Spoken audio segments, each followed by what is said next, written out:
because I wasn't keeping track of how much money I had stolen. And in total, it was rounded up 80,000. It was about 79,000. Like, she was holding back the disappointment and the tears. Is she aware of anything, or is she aware of the Alex that you are today? Oh, that's a very deep question. Told you I was going to test you. She was still trying to fully understand the magnitude of what I had done. And then I'm like, here for theft of $80,000. So I definitely feel like I'm the biggest scumbag in the room right now. And I'll share another really difficult moment actually to you. This episode is brought to you by Gamban, blocking gambling sites and apps for over 10 years. Some people lose money gambling. Alex lost something way bigger than that. We're talking about the kind of losses you don't see on a bank statement, the kind that follows you home, sits with you, and doesn't leave. But here's the part that got me. Even after everything, the losses, the damage, the moments where it should have been over, he still couldn't stop. So what actually keeps someone trapped like that? And more importantly, what finally breaks it? This is Alex's story. Alex, welcome to the Addicted Recovery Show. Thank you, Daniel. Thank you for having me, man. An absolute pleasure. Absolute pleasure. You're not too far away from me, 35 minutes around the corner. So it's great to have another Sydney sider on and get your story. First question I like to ask, I like to get straight in at the deep end. If I ask you to think of your most powerful gambling memory, what comes to mind when I ask that? Gosh. My most powerful memory would be, so near towards the end of my, oh God, when I say like my gambling lifetime, my gambling, I don't want to call it a career, but the 7 years that I was gambling for during this time, this would have been near towards the end of those 7 years when things were just already had spiraled out of control. I was living with my girlfriend at the time. We had been together for been close to a year at that time. And I'm a sports bettor. I never was in the casinos, never was doing anything physical. So at this time, just everything was on the phone. I already kept it under wraps from my parents and my girlfriend that I was living with at the time. I hit this just impossible, like, same game multi, this 20 leg on like Japanese B League basketball or something, and it was a $10 bet that ended up with $20,000. Wow. Yeah. And why this was such a powerful moment to me was because at that time I had already sunk so much money into this addiction. I had already lost so much up until that point, but the mindset was still this: I can get everything back, not just the money, but all the relationships that I had ruined in my life up until that point, even my mental health up until that point. But seeing that $20,000 roll into my like the sports betting account, and 2 days later into my bank account, I thought it would fix everything. But instead, I couldn't even tell anyone. I couldn't even tell my girlfriend that I had won $20,000, nor could I tell the friends that I did have left, or my family. And it just kind of sat there. The feeling that I felt winning it didn't even feel like relief. It just felt like, oh, finally, that big win that I was looking for, 6 years later, and it just takes 20,000 off of whatever amount, six-figure debt.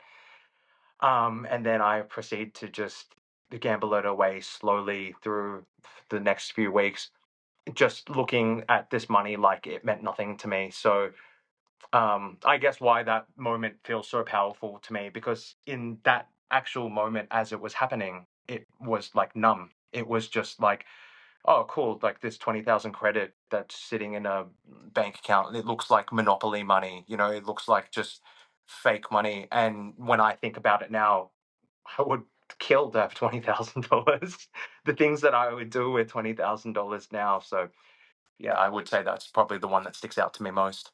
Yeah, your value of money and your appreciation of money definitely comes back once you're in recovery. You're exactly right. Normally, I like to go straight back to the start now and go through your story chronologically, but I just want to focus on a point that you've brought up there that I'm sure a lot of people are relating to already. Of course. The loneliness of the addiction, just the isolation. You said you've had that big win and you can't even tell anyone about it. Just talk me through that that how alone you feel in that moment, even though you finally got everything that you wanted. You've got that big win, but there's nothing you can do with it. Oh God. Well, I mean, that's the worst part of the addiction is the loneliness. There's so many other symptoms you could say that come along with it, but it's the loneliness that kind of feeds this cycle that makes both worse. The loneliness, the isolation makes the gambling worse, and then the gambling only makes your mental health worse and the loneliness worse. And to get to the point that I was at, you have to be, I hate to say this, but like manipulative and sort of create your own world where you can continue gambling without anyone knowing. And that could be sort of telling stories to people, and then having to remember what you've told, like, different lies to people, or even sort of like wearing a mask and being this fake person on the outside where you're like suffering in the inside dealing with this addiction, but everyone on the outside thinks you're so, cool, calm, and composed. um yeah, so when I was already that far deep in, it was just sort of living in this fantasy world where gambling got me to this point and I still couldn't accept that all of the problems in my life were caused by this, but I was still so deluded, and as I said, in this like fantasy world where I thought gambling's the only thing that can get me out of this.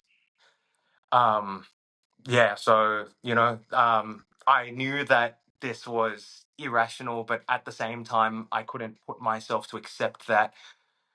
So there's also this shame and this guilt hanging over my head that like at any moment this can all just crumble. I'm gonna lose everything in my life, or what I had left. So I wanted to just continue holding on to what I did have left and just keep praying that that big win would come. $20,000 is huge money, but I also knew that that wasn't life changing money that's going to get me out of all like this hole that I've dug myself in. So, um, yeah, that's kind of why I didn't speak out about it originally. If it was 200,000, I don't even think that would have been enough, honestly. No, for me, I've come to accept no amount would have been enough. I never would have You're stopped. exactly right, man. Mate, I've got whiplash already. I'm nodding along to every single thing I felt. All of those things. You took me right back, and I was feeling all those emotions again. I'm sure everyone else is who's listening. Right, let's go back to the start. I mentioned you're a Sydney sider. Is that where you were born? Is this where you've grew up? And build me up to that moment of your first exposure with sports betting. Yeah, of course. Well, I was growing up in the hustle and bustle of Canberra, born and raised. Probably the smallest capital city in the world and the most quiet one. But truly rife with gambling, like any city you would go to in Australia. I think the really interesting thing about Australia, and not sure if international viewers can quite understand this, but with other problems that people may have in their life, if you're living in the big city, it may like exacerbate it. But if you run off into the countryside and run off somewhere smaller, more quiet, you might be able to escape those problems. But that's definitely not the case in Australia. Even the smallest town in Australia, you're going to have one random pub on a main street full of pokies. So Canberra was no different. um, I'm second generation Chinese. My parents came here in their mid 30s. They had my brother, and then who was in they had in China. We have a one child policy rule at that time. They came over here and then had me.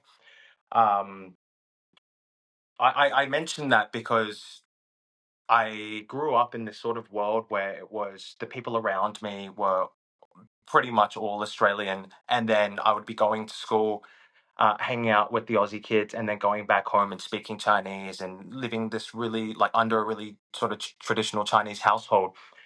They, my parents were really good and they educated me the best they could. They especially were quite vocal about things like drugs and alcohol, but they never grew up in China around gambling. There's no slot machines, there's no casinos, all of these things are illegal. So that was not something that was really spoken about in my household. And I can have a very early memory of my house was nearby what we call a club. So maybe international viewers think of club and think of like a doof doof nightclub, but when we say club in Australia, we're talking about like a social club. I would like the way I would describe it. It's like a huge venue, and there's multiple bars and restaurants within. It opens late. Opens early, closes late. Every demographic you would be able to find in there. There's constantly like TVs playing sports, but what you will find in every single club in Australia is a room full of pokies. And that was the same as the one that I went to as a kid. We would often go there for dinner. And next to the dining area was the pokie machines. You couldn't go unless you were 18 years old. But I remember really vividly that the bathrooms were right next to the poker machines. So I would always ask my parents when we were eating dinner, like, can you like please take me through the pokey room to go to the bathroom? And I was just so interested seeing the flashing light and the sounds of the pokies. I didn't even know what it was. My parents didn't really understand the concept either.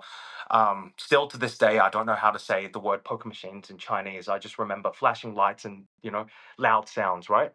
And that was sort of the first exposure I had to gambling. But being naive, like, I didn't know what it was exactly. But I just kind of wanted to paint a picture of what gambling is like in Australia for, any international listeners, especially. And throughout my entire childhood, my schooling, there was like subtle gambling throughout my life. There would be, Australia has the Melbourne Cup. It's huge. Like when I was, 15, 20 years ago, when I was in primary school, it was a public holiday. You would get the day off just to watch a horse race. It would be really common for, at that time, me being in school, we would do like a sort of what's the word, like you would write all the horses names down on a hat, sorry, on a piece of paper, put it in a hat, and everyone would draw one out and you'd put $1 towards it, and whoever's horse wins would get the whole pot. Just something like that, which felt harmless at the time, but I mean that's blatant gambling. And then things like the World Cup, it's very common in workplaces to do the exact same thing. That was something I was used to. And speaking of those social clubs, there's I'm confident, I can guarantee you, all around Australia, every club today being a Friday, there will be a meat raffle, and that's essentially the same thing as I was saying before, where actually instead it's sort of more like the lotto, where you're buying numbers, maybe $1 a number. They would draw out numbers from a hat, and then whoever wins, from my memory, it's either slabs of meat or cases of beer that you'd win. How Aussie is that? But again, harmless fun, but feels like that is blatant gambling. And that's something that just throughout my early childhood I was exposed to. Sorry to go on this little side quest mission road here, but that's just the gambling that I was exposed to as a kid. And I never was really attracted to it. It was just there. My parents didn't do it. We would go eat at the club and they would be drawing the numbers beside us. My parents would never buy the numbers. I never saw them touch the slot machines. No one in my immediate circle had problems with gambling, so I wasn't really directly introduced to it until I was about 18 years old. And my first experience with gambling was I had a group of friends, we were from high school, and we sort of made this pact where, like, whoever turns 18, it was like a tradition, whoever turned 18 would go that night to the casino, and you'd bring $20 with you and you'd play whatever game you wanted. Since we knew nothing about casino games, everyone just played the roulette table and put it on a color and just prayed what happens. So my 18th birthday, I did exactly that. $20 in the casino, my first time really gambling, and went to the roulette table. I knew nothing. I was actually quite overwhelmed with how many people were here and how big the casino was. It was totally different to when I was a kid walking through those poker machines. It was quite like a anxiety filled moment when I was at that casino. But I placed $20 on a red and it came out black. And in less than 10 seconds, I just lost $20, which was huge money to me at that time. Um, and I walked out and I said to myself, I'm never going to do this again. Like, what is good about this? This doesn't make sense. This is just flipping a coin. I was very rational at that time. I was just flipping a coin. I lost money, and there's better ways to lose $20, right? I could just give $20 to my friend. I would rather not do that. Um, so, sort of 2 years go by, just living this normal life. I had just graduated high school at that time. I had taken a gap year, so working at a hotel. I went to travel the world during that gap year. Went across Asia. Then I've come back and I'm going to uni, and I am in my first year of uni in Canberra, and I'm studying. Oh, geez, I'm studying an exercise science degree, and I'm not really enjoying it too much. I'm not enjoying it, and I'm not enjoying living in Canberra. It's kind of always been my dream to get out of this.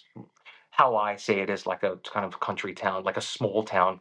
I want to experience more. I feel like I'm young. There's more in life to do. And then at that time, my friends begin to start sports betting. We've always really enjoyed sports. We've always enjoyed, especially American sports like your NBA, your NFL, and then also Premier League football. And we all watch it together. And my friend introduced me and kind of gave this idea of like, wouldn't it be fun when our teams are versing each other? We can put some money on it and it would put a bit more incentive to the game rather than just watching it. And it didn't seem like a bad idea to me. Like if my team's versing my friend's team and we just put $10 on and I'm going to double my money if my team wins, gives me bragging rights and an extra $10. It doesn't seem like that, harmful of a thing. So I begin to do that. And when I say casual, like very casual, it's not every week that my team will verse my friend's team. So it may only have been twice a month or once a month sort of thing that I was doing it. But at this time, in the background, I'm also decided I want to leave Canberra, and I see this opportunity where I can enroll into a university over in Sydney. Actually, it's in the Blue Mountains. It's a boarding school in the Blue Mountains, but that felt a lot closer to Sydney than Canberra did for me. So I decided to go ahead with that. The thing about this school was it's a boarding school. So you would live there for 3 to 6 months at a time. And it was like a hotel school. So then the other 3 to 6 months in the year, you would then find a job and it'd be like a work placement thing. So I split my time between Blue Mountains and then I found my work placement in Sydney. So it was my first taste of independence, but it was also my first time leaving my family and leaving that group of friends that I at that time was gambling with. So this put me in a really interesting situation because already I kind of knew that gambling was bad, where I didn't tell my mum or my dad about it. I knew it was bad enough that they wouldn't be happy that I was doing it. But I felt like, come on, I'm just doing, $10 a week on a basketball game. Like this is not money that I can don't, that I can't afford to lose. It's just $10, right? So at the same time I felt like it was kind of harmless, but already that guilt was kind of eating away at me. So when I moved to the Blue Mountains and I had made new friends, I'm in this environment where I've just met everyone for the first time. I'm continuing to gamble, but I haven't told anyone. And so this is the very start of concealing concealing the gambling and that guilt festering up. Like I can already feel it. I already kind of have this feeling like, oh, if anyone knows about this is going to not be good. So just really, really keep it like on the low, right? Um, but I'm still managing it and it's not going out of control. And it kind of just stays that way for my entire uni life. Granted, I don't have a part-time job or anything, so I'm just going through uni and living within my means. So there's not too much to be able to gamble on. This kind of changes when I graduate, and I'm thrusted into this really crazy situation post graduation where my graduation date was July of 2020, and that January was COVID, and I'm doing a hotel degree. And during this time, I found internships within hotels. So my plan was, hey, when I graduate, I'm just going to stay in one of these hotels that I'm working at. Well, COVID kind of just ruined the whole plan. All of the hotels closed down, the borders closed down. The tourism industry is just, it's not even like a viable option right now. And I've just graduated.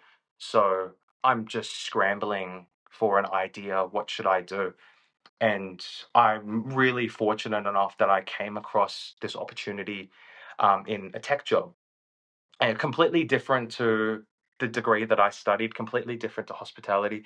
Just this remote tech job that was on a hiring boom because of COVID. And for the first time in my life, I'm making like a full time salary wage compared to part time jobs that I've had in the past. This is more money than I've ever seen in my life. And I'm isolated at home because of COVID. We had some really strict conditions during that time um, in Australia. I can recall during that time, you could only leave your house for an hour a day and no further than 5 kilometers from your house. And that was only for, travel to work and an hour to just get some fresh air and exercise, and that was it. So I'm cramped up in my room. I'm working from home. I can't really leave my room. I can't visit my friends, and now I have access to money, and I've got I'm able to just bet 24/7. Click on the button from my phone. That's when it started just like really going out of control. At that point, I went from these once a week bets on my favorite basketball team to there's NBA games like 8 to 10 games a day for 8 months of the year. So if I wanted to bet, I could bet, and there's other sports that I could bet on as well, and there's leagues that are playing throughout the world. If I wanted to, I can bet 24/7. Really, so that's kind of what began to happen. Luckily, I was still betting within my means at that point. I would always put aside money to first prioritize paying rent and paying for essentials, and then all the rest of the disposable income was going on to gambling at that point. And I was sort of justifying that at that moment by saying to myself, like, this is such a tough moment in my life. I'm alone and I have no friends around me, and I'm terrified because people are dying in the world, and my family is hundreds of kilometers away from me, and they can't visit me, and I can't visit them. That by doing this, it's sort of easing my mind and making me feel less anxious about what's going on in the world. And that was the justification at that time, where why I was gambling with money that I probably should, well, definitely should have been saving aside. So that kind of goes on for the next, however COVID drags on for. So I think it's about like in Australia, the height of it was probably 2 years or so, being the worst in 2021. Um, and this kind of coincides. So I'm really glossing over like quite a long period, but there's not too much to say besides it's just so slowly spiraling up and up and up. The bets are increasing more and more and more. I'm placing more bets and more bets. I mean, like, one really vivid memory that I have is that there's this function on the sports betting apps. It's called cash out. So during a live match, it will give live updates of how much the wager is worth. And if you've placed money, say at the start of the game, and then you're watching it throughout the game, there's not your cash out amount will fluctuate depending on what the odds of the current like at that current time is. So I wouldn't even be patient enough to place a bet and wait 2 hours for a game to finish and then collect my winnings. I would just be watching that cash out button just the whole like just monitoring the whole time of the game. And there would be times where I'm just cashing out as soon as it goes up a little bit to then just place all of that money onto the next game. And there was no rational thought of why I'm doing that. It was just this like feeling of like I have to place a bet, or you know, have to like feed the addiction, like being just watching it. It's not even doing it for me anymore. It's that feeling of like placing the bet that's giving me that excitement. So that was sort of one of the vivid memories that I had throughout that time. Um, yeah, so that goes on. I have some other pretty tragic things that happened during that time as well. I rupture my Achilles playing a game of pickup basketball. And this happened when we had two really major lockdowns during that COVID, and for maybe a 6 months gap in the middle of the two, that's when things got a bit better and restrictions began to ease. And I went out one day and I was playing basketball and I ruptured my Achilles tendon, which is horrible. And for anyone listening, it's basically 3 months in a cast, then crutches, and then kind of teaching yourself how to walk again, and then physio. And that whole time, I'm just bedridden and I'm living by myself. So it made everything 10 times as hard. I'm in crutches and I live in an apartment. So that made stairs just impossible. But what it also did mean was, whilst everyone else was outside trying to live a normal life again after lockdown, I'm still in my bed, locked up in my room, you know, looking out the window, looking at everyone else having fun, and then still doing the gambling that I was doing as a previous. So there wasn't a point in the middle where it it cooled down because of that Achilles rupture, and I'm just at home again. It just felt like this 2 years of just being isolated in my room and not being able to stop gambling. So, yeah, just to paint a picture of like how out of control it's beginning to get and how it is actually. So, um, this is at the end of it, and the whole time I'm doing really well career wise. I'm in this remote job and I'm killing it in the remote job. I'm getting promotions within this job. Um, and it pains me to say, but all of the raises that I'm getting throughout this promotion, it's all just going straight back to gambling.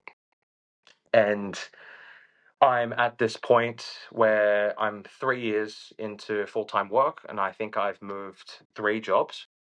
And now this is when COVID's over. I'm sort of living a normal life now. The gambling is out of control, but on the outside everything looks great. I've met a girlfriend. We're doing really well. She knows nothing about my gambling, but I'm living paycheck to paycheck. She doesn't know anything about that. My family thinks I'm just doing great. Like, wow, he's lived in Sydney for 5 years on his own. He's managed to climb his way up the corporate ladder. He's survived COVID somehow. Like, we don't need to worry about him. So they don't really seem to come and check in on me. Like, not in that way. Just how you're doing, but they don't suspect anything that's going wrong. And I knew that because that's sort of the image that I wanted to portray. I wanted everyone to think, oh, look at him, he's doing so well. But in reality, like I said, I'm not. I've got a crippling gambling addiction. I'm living paycheck to paycheck. And I can't admit to myself that I need help and that this is a problem. So on the inside, I'm definitely crumbling. I've now found myself this opportunity to move companies into an even better role. And I decided to take that. And at that time, it really felt like a big turning point in my life where the last few years have been just horrible. And this has been the opportunity that I've been looking for. New change of scenery, uh, it is an entirely different position, an increase in salary, just everything that I needed to take that next step in life. I'm with a girlfriend at that point, and it was sort of the next move to be able to consider things like marriage, buying a house together, things like that. Definitely can't buy a house with how my finances were, but that's not what she was thinking. So just that felt like such a big moment for me in my life. But again, um, with an increase in salary meant more disposable income to spend on gambling. And that also coincided with me having lived this life of like previous life of just staying at home every day, only having to worry about myself, never going out to socialize because of the lockdowns, like not having to spend much money, like having to spend much money. So I had a lot of disposable income, but it was going back to the gambling. But now, because my life is like returning to a normal life again, there's more areas that I need to use disposable income. I have a girlfriend. We need to go out to go on dates. I need to spend money when I'm hanging out with my friends. There's activities that I need to spend money on. But I still was in this mindset where I wanted to continue living like gambling the way that I was gambling before. So this is when it's become like starting to become really problematic. Um, this is getting to the point where I'm starting to spend money where I needed like rent money and grocery money onto my gambling. I always would prioritize. So I consider myself a little bit of a people pleaser because I would always at that point prioritize my girlfriend over anything. If we would go out to eat, if I only had enough money to spend on her or say, like a bill that I had to pay, I would always spend the money on her. And maybe deep inside it was this manipulative side of me thinking, if I always kept her happy, she would never question anything. If I always had enough money to, spend on her, she wouldn't think that I had any problems financially. And then I would just sort of dig myself out of that hole the next day. It was very much that mindset when I was at that point. It was whatever money I had now, just enjoy yourself with that money. If that means go take your girlfriend out on a nice date or go spend it on gambling, tomorrow's Alex can deal with the consequences. If that means borrowing money from my mum, tomorrow's Alex can deal with that. But today's Alex can have fun. It was a very dangerous mindset to be in, but it was very much like that throughout my entire gambling. So that only sort of escalated and snowballed into just becoming more like worse and worse and worse from like bills money. It was then like food money, and then it was eventually like rent. Like I can remember having to borrow money from my mum to pay for rent, which was really like such an embarrassing thing to say and like such a shameful thing to say considering I was on a six-figure salary and I had to borrow money for rent. I was living paycheck to paycheck on a six-figure salary. It's humbling now to think about it because I would love to be where I was before, but it just gives you an idea of how deep in that hole I was. Um, oh, sorry, I need to give myself a little bit of a break. My mouth's getting dry. Go on, mate. I've got plenty written down here to ask you. Don't worry. Thanks, man. Gamban blocks thousands of gambling websites and betting apps on your devices. Once it's installed, these sites simply don't open. The worst part about my gambling addiction wasn't losing the money, it was waking up the next day and pretending like nothing had happened. That voice that tells you just one more and then I'll stop, or I'll stop. But tomorrow comes and that cycle starts again. Another bet, another loss, and another promise to quit. That's the trap of gambling, when it's always right there on your phone. One of the biggest things that helped me early in my recovery was realizing something so simple. Willpower alone isn't enough when gambling is always one click away. And that's why tools like Gamban can be so powerful. And when gambling isn't constantly in front of you, something changes. Your brain finally gets space to reset, space to think, and space to recover. So if you're serious about taking back control, install Gamban today. The link's below. Put a little bit of friction between you and that first bet. Tell me like the type of excuses you'd be using. Like you say, your parents had no idea. I can see from your story, you're so good at hiding it. Like what reason are you given for needing to borrow money for the rent, even though they know you're going to be you're earning big money at the time? Yeah, good question. Um, like very, very elaborate excuses. So the one that I would often go back to because I saw that it worked and like my parents didn't question it was I was uh, a different bank provided to my mum. And then initially, when we would transfer money between us, it wouldn't be the same day that it would come over. And especially during the weekend, it wouldn't, like, if you were to transfer money on a, say, a Saturday or a Friday, you wouldn't receive it until like a Monday or a Tuesday. So I would just tell my mom, like, oh, I have rent this week and I need to pay the rent, but my rent's due on, it's due today, but if I hand the rent in, it's only going to come in next Monday. So can you like pay the rent for me? Something like that. Like you're the same bank as them. Can you pay the rent for me? So I'd often just turn to that one, and then I'd pay my mum back the next week when I do have money. Just, as a gambler, like you don't always lose everything that you put in. It's always fluctuating. It's just in the long run that you're losing, but there's times that you do have money. So um, I would always sort of be able to eventually cover my tracks. Mm. Um, but it would kind of sort of feel like a Ponzi scheme that at times I was running. That's a terrible word to use, but borrowing money from here to pay off a debt here, and then borrowing money from here to pay off a debt there, so no one was really questioning it. My mom always thinks very highly of me, and I don't think she is a naive woman. Just mum's love, right? Doesn't want to think that her son's doing something bad. So Yep.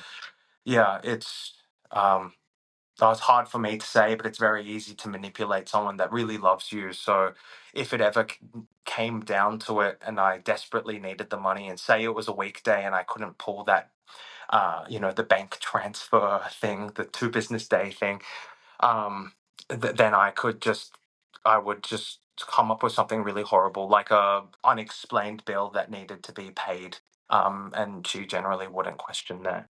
Yeah, I can relate to a lot of that. The web of lies, just like that. I spoke to one guest recently, and he said he had a notebook of the lies that he'd tell to each individual person. So when he'd get a phone call from them, he'd quickly look at the notebook so he knew what lies he told them. So Oh my he god. didn't mix up a lie that he told his mum to what he told his dad, type of thing. But I can relate to it the exact same with my mum. Is none of like your friends, or you said your partner, you're always you described it as people pleasing and always Mhm. making sure she was taken care of and she was looked after. Yeah. And then you sort of said what I thought it was more like, where you're trying to you're trying to keep that reputation up, you're trying to protect her from ever finding out about the gambling. So you're making it look like everything's okay on the outside. I've still got all this money to spoil you and to give you what you want, type of thing. Would you agree with that? Yeah, exactly right. Yeah, exactly right. It was, um, I think a lot of like this is sort of unrelated but related, but like the intention of why I gambled was it's like due to a lot of I think like self-image problems because I I thought about this a lot like after when I'm in recovery. Why did I choose this addiction over other addictions?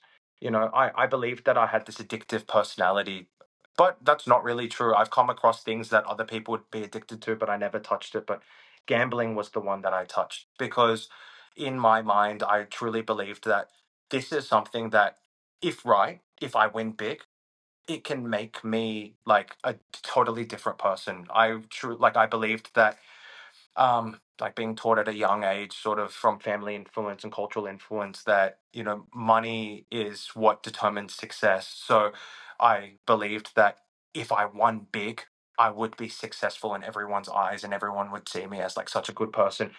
Now in with like the self-reflection I have, it's this is just like insecurities that I had of myself and self confidence issues that I had in myself. But relating that back to trying to look like I had my shit together in front of my girlfriend and not have a question it was because it would have been awesome if one day way earlier on that I did crack and she did see through the lies and she called me out and then she knew about the gambling and it kind of got if it got exposed and I could get help earlier. But thinking about that, like being caught out that I'm gambling, being caught out like being caught out that I'm don't have money, having all these things caught out, I couldn't handle that. I couldn't accept that. So that's why, on top of trying to conceal the gambling, it was trying to protect myself from feeling like I'm like not good enough as well. So that's why I like put on this extra layer of lies to hide it away from my girlfriend. Like with friendships as well as your girlfriend and your parents and Yeah. friendships, like just from your story, I can see how much work you're putting into to keeping that reputation, to keeping that front, wearing that mask as you described earlier. Mhm. Like once I come clean and told everybody about it, my friends would say, like, I always knew you were bad with the gambling, but wow, I never knew it was ever that bad. Is anybody questioning you up until this point in the story? Is anybody in your life like questioning you, saying, "Are you gambling?" Or are you just doing that good a job that nobody has a clue? I'll keep it totally honest. I had a really close group of friends back when I was in Canberra. Since I moved away, every year that passed, it sort of our friendship drifted apart because we live so far apart and we only catch up so like infrequently. Whenever I get to visit Canberra, like once or twice a year, they don't really know about it. I never told them that I did it, and if they did know that I do it, it'd be so subtle. It would be just, "Oh, did you catch that game the other day? I put some money on it," and it wouldn't really go past that.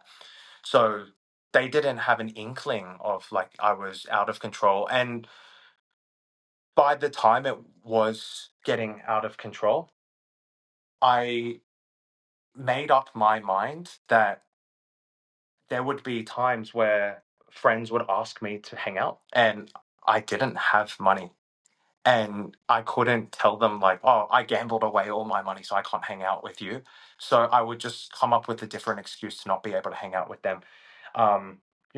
Like eventually, if you keep doing that to somebody that you call a friend or they call you a friend, they're just going to think that you don't respect them or don't really care about them. So I lost a lot of friendships that way just through being a flaky person. If you ask the people that were my friends, say 4 or 5 years ago, I think they would all have the same sentiment. Nice guy when you're talking to him, but such a flaky person outside of being in front of them, and they didn't know why. But the reason why was just what I told you. Is just because I didn't have money to hang out with them. I would have loved to, and I just like how I would spend money on my girlfriend to not let her think that I had any problems when I would win big, the first thing I would do would be ask my friends to hang out, and I'd be the type of person that would like shout meals for my friends when I would win big to, I guess, back to the self confidence thing and the the self image thing. It felt as if I was doing that, it was sort of uh, you know, I'm gonna buy you dinner now because I'm sorry for the 2 times you asked me before that I didn't hang out with you, and sort of like buying their friendship back. As that's happening, as you're getting more and more invested in the gambling, as you're drifting away from your friends and you're putting so much more effort into the gambling, do you feel like gambling was giving you that was replacing that connection that you were missing out with the friends, like that feeling? Or do you feel gambling was numbing you away from that? You sort of, as you're losing those friendships, the gambling helps you forget about that. So the gambling has created that problem, and then the gambling is keeping that problem going. And then the second part of the question, if that is the case, were you aware of that at the time, or can you only now see that looking back? Yeah, good question. So the first part, absolutely. absolutely. Because I had this really prolonged time where I was, um, like during the COVID time, like I just didn't have friends, and it wasn't because of the gambling I lost them. It was because, partly because just in general of COVID, a lot of my friends were international students and they went back, so um, I just didn't have any, and so during that time the difficult the difficult moments I was having during isolation and things, the gambling was the medicine. It was making me feel good. So I guess it was like a crutch. And I feel as if like that happened when I was 21.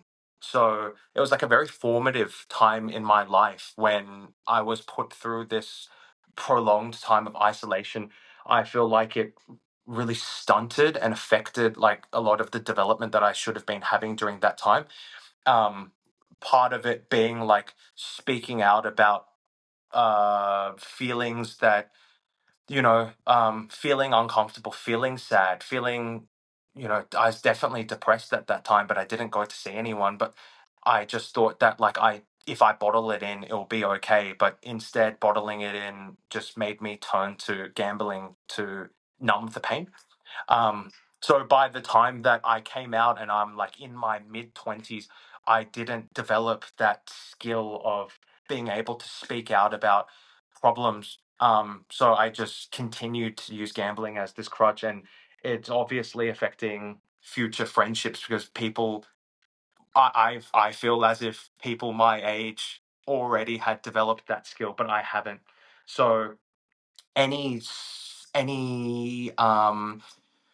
sort of sight of like any feeling of like something uncomfortable, something that makes me feel anxious, the first thing I would do would just be turn to gambling.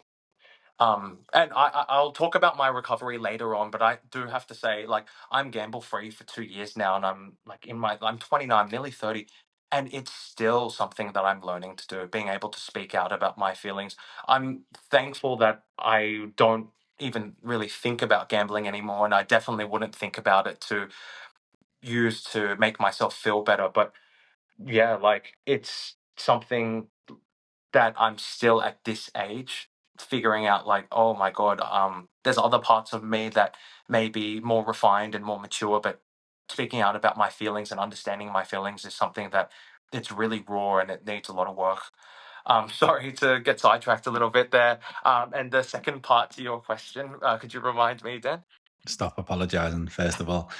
Uh, are you aware, like what you've just described there, when you're Yeah. anxious, gambling's the first thing that comes to mind. Are you aware of that as it's happening, or you can only see that looking back now that you've been out of it for 2 years? Oh God, no. I wouldn't. I was not aware at all. No. Um, I've had healthy like coping mechanisms in my life. I'm somebody that's like very active ever since I was young. I love playing sports. I love going to the gym. So that's always been a part of me, and it's kind of been like a curse and a blessing at the same time because it's so like habitual to me. I felt like like I do something so productive that like I go to the gym maybe 5 days a week and I run every other day. Like whatever problems life throws my way, just go for a run. I'm going to fix it. Just go to the gym. I'm going to fix it. But there was so much more going on during those times, and there were much deeper issues that needed looking into, like myself, that going for a run was not going to fix it. So I was gambling to numb the pain, but it wasn't something that was crossing my mind at all. It wasn't something that I was relating to the two. It was like, oh, this is something that I'm doing that's fun. These are problems that are like external to this issue. So I didn't recognize it until after I stopped gambling. Right. I want to hear what's coming next, but just before I do, I'm just going to give you one piece of advice. You said you're almost 30. As someone who's 10 years older than you, who's almost 40, you spoke about saying how I still struggle to talk about my feelings, talk about how I feel. The way I see my recovery is there's no end goal. Like I remember my first ever Gamblers Anonymous meeting and somebody said they had 7 years gamble free. And I was like, I wish I had that. I want that right now. I realize now, looking like the perspective I now have of it is I'm wishing 7 years of my life away. Working on Mhm. myself now, getting better at things like that, talking about emotions, having uncomfortable conversations. There's no end goal. The end goal is me lying on my deathbed, and I'm in no rush to get there. So it's a constant work in progress.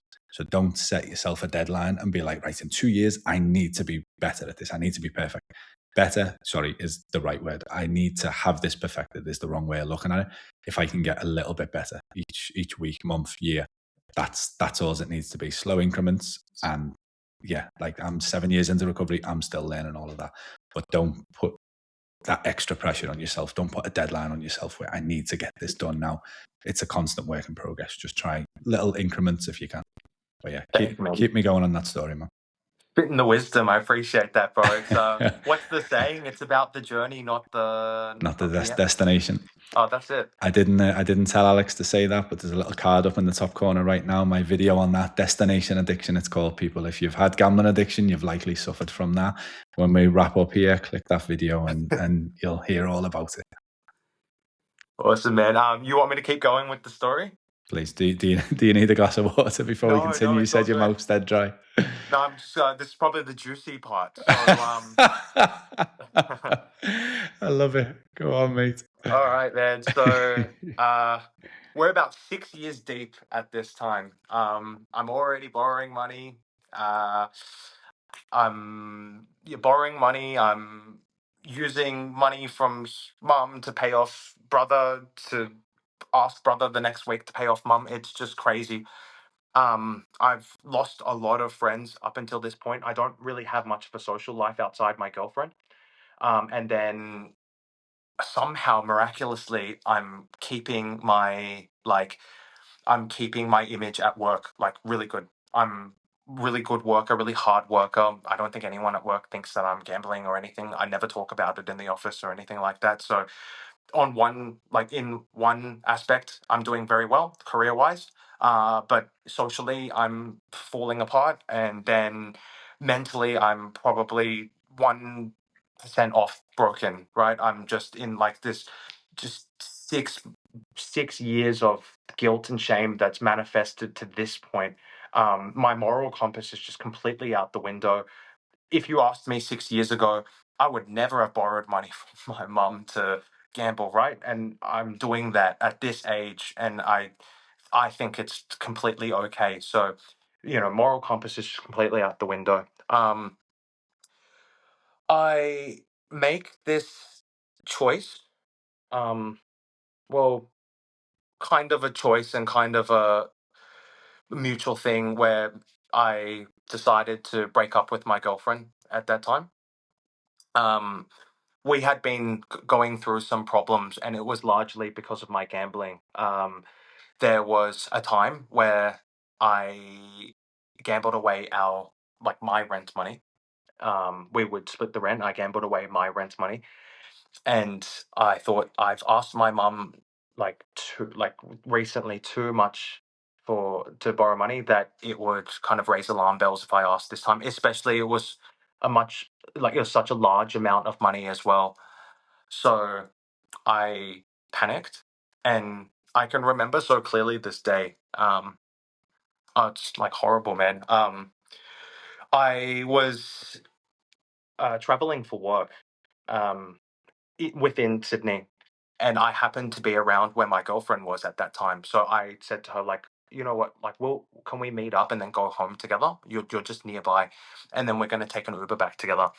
So we're in the back of an Uber, in stuck in peak traffic, and I had placed. So at that time, the way that I was placing bets was, I would stake my bets. So what that means to people that don't understand is, like, you would break your bankroll into stakes. So your bankroll being the entirety of the money that you're willing to gamble, and one unit or one stake equals 1% of your bankroll. So, in simple maths, it'd be $1,000 is your bankroll. You have 100 stakes, 100, so 100 units. Out of the thousand, one unit is $10. So if I'm putting 5 stakes onto one bet, it would be putting $50 onto that bet. That was a method that people that are able to control their gambling use. They would try to not exceed a certain amount of units in like a bet or within a day. I was following that for maybe 3 months, if that, and now I'm just betting my entire bankroll in the day and then just scattering it across multiple different bets. So rather than like a say like like I don't know, like a, I don't want to use the word professional, but someone that's just able to like manage their bets, somebody that is more logical with their bets, they might use 25 units in the day. I'm just using all 100 and then just betting it across as many things that I could bet. And that justified to me like, oh, look, I'm not going crazy. I'm not putting like 5 grand onto one bet. I'm putting 5 grand across 10 bets, like, and, and it would, um, what would happen would be, I would have days where I'd win more and then, of course, days that went horribly. But this day in particular, it was just loss after loss after loss. And I had put my entire paycheck that I had gotten just the night before on across these 10 basketball games. It would have been like $400 across 10 basketball games. And during the course of the day, I had just lost one after the other. I was like in like outside just by myself doing. I was like doing a sales role, so I was just like going to meetings, and then it was the last meeting where I was meeting my girlfriend, and then I had the last bet, and then I was watching that bet while we were sitting in the back of an Uber going back home, and we were stuck in traffic. So she could see that I was like really panicky and agitated because I knew if this bet lost, I had just spent my entire paycheck. And if this bet came through, it's tomorrow's Alex to figure out the rest of the money, but at least I have money now to pay for the rent. And then I'm watching the team that I bet on just slowly lose as we're going home, and she's seeing that I'm getting more agitated, more agitated. And eventually when we got home, they lost. And I just remember sitting on the bed and I closed the door when I got into the house. She was probably in the other room doing something else. And my palms were just damp, like wet. And I remember like clawing at myself, not scratching, but like with my palms, just rubbing myself, just like wanting to pull my hair out. Maybe that was the start of what a panic attack was, but I never felt that emotion in my life. Um, and it was really the first time where I felt like, ah, that thought you had when you think like the thought, like, this is me talking to myself, like, that thought you had when you thought this is all going to crumble, like maybe 6 months ago, like it's happening right now. So the lie that I came up with was my mum was sick and I needed to go back to Canberra like right away. And I had told her that night, and the next morning I went back to Canberra, and that was the day that we had to pay rent. And I sort of just like ghosted her for the next 2 days, leaving the responsibility in her hands because I knew I couldn't pay for that rent. I somehow, some way, was able to then get some money, borrow some money from my mum to then come back and pay her back. But it was already too late. Like, to put a strain like that onto your relationship, being together with somebody for, it was only like 8 months at that time, and then literally just ghosting her for 2 days. You can imagine she was not very thrilled about that. But the first thing that she said to me was, well, she was angry about the fact that I ghosted her, and she didn't bring up the finances at all. She didn't even question the fact that I didn't pay for the rent. So that made me feel so guilty that over the next few months, she was such a nice person. Like, I think she stayed with me for so long was because I was able to manipulate such a, I don't want to say naive. She wasn't naive. She was just a kind person. And thinking that I did that to her and thinking that I'm not able to stop gambling, I saw there was something in my heart which just made me feel like this is so unfair to this girl. I can't continue to date her. So after maybe 3 or 4 more months since that event, I decided to break up with her, and she was completely heartbroken. But deep down, I knew like, if you stay with me longer, I'm just going to make your life hell. I think that this is much more fair to you to let you go. I often think about this and regret it a lot, but at the same time, I think everything happens for a reason, and like she's such a nice person. I did not deserve her at that time. But this puts me in this state where I'm single. I'm just out of control with the gambling now, and I'm because there's no one around me anymore. I can not that the gambling wasn't shameless already, but I'm able to just freely gamble because I'm just living in this house alone now, no more girlfriend. Um, and it was just it was just months of like literally just wiping my paycheck as I got them. So eventually, I am in this position now at work where I have an opportunity where I can essentially use the client money from the position that I'm in. And initially, it was just taking a little bit to cover expenses like necessities because I was gambling away an entire paycheck. I needed to pay for food, I needed to pay for rent. So it was just to cover that at first. But like anything that I had done up until that point with my addiction, just like borrowing money from my mum, once I did it twice, and I realized I could get away with it, it just, it just something went off in my head and felt like I'm invincible. Like I can just continue doing it and I'm never going to get caught. It's just totally irrational because I'll get to a little bit later, but yeah, it's just totally irrational. So that went on for about 6 months, and each time I'm doing it, like the increments of how much I'm taking is just more and more and more. Eventually, it's not just going to cover my necessities, but it's going on to the gambling itself. Um, I told you about the stakes and units things that I'm doing. I'm not even doing that anymore. I'm just placing these Hail Mary bets with the hope that I win it big and I can just like my mind at that point was like, it's not even uh uh what did I say earlier in the podcast? Like if I make a lot of money, I'm gonna be successful. It wasn't even that anymore. It was just I wish that I could win enough money to essentially get a time machine and go back 6 years in time and just kind of uh refresh my life that to the point that this didn't even happen at all. That was what I was hoping for. But I got to about 6 months into this defrauding the company, and that's where it all stopped because one day um, I was in the office, just a normal day, and I get called into for a meeting with my manager, which again I'm not questioning anything because that was something that would happen quite regularly. But I step into the room and there's two people that I've never seen before. And that feeling I got was just this instant, like my organs had just fallen out of my asshole.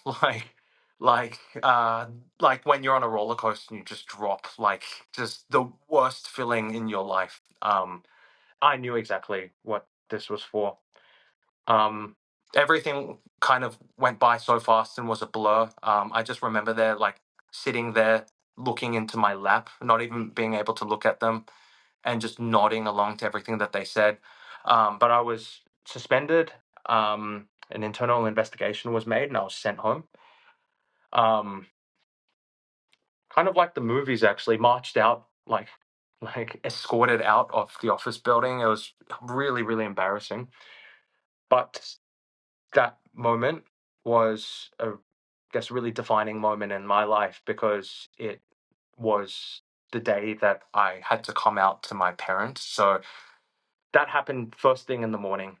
And by 12 o'clock that day, like noon that day, I had already confessed to my mom, my stepdad, and then my brother. Um, I had a new girlfriend at that point, and we had only known each other for about 3 months until this had happened. And I had told her. Um, and that was all the people that I was willing to tell. I didn't feel comfortable telling anyone else, but um, I think for many people, an event like that would be sort of the first day of their recovery. And I think it is the first day of my recovery, but not a genuine recovery. Um, it is an important date for me because that is the first day. The day that I was caught by work is also the last day that I placed a bet. So it stands out in that way. But then the following weeks, um, with the help of my family, we do everything that we can in terms of like getting me into therapy, like a CBT therapy, into gambling counseling, handing my finances over to my family, all of these things that I at that time viewed as recovery, but in reality, it was just so that when um, I had my court hearings and subsequent like sentencings and things, that it was just reasons that I could use as a mitigating factor. So it wasn't a genuine like me acknowledging that I have a problem and wanting to recover. But during that time, I was doing those things like gambling, counseling, and going to seek therapy. The next few months are very anxiety ridden months. So the investigation, like internal investigation, was rather quick. It was less than a 1 month turnaround from when I was called in by my work to when I was terminated. Um, and then it was just kind of sitting around and waiting for like, is this going to be reported to the police? Are they coming to arrest me? Like, what's this sort of process going to look like? Is it going to happen now? Is it going to happen a year from now? What is this going to look like? I didn't hear anything for quite a while, so I just began looking for work again. Um, I found a new job and I signed the contract, and then literally like 2 weeks later, I get a call from a no caller ID, and it's a police officer asking me to come in for an interview. That's when like everything just like that. Probably the second worst feeling of my life, second to the being called into the office.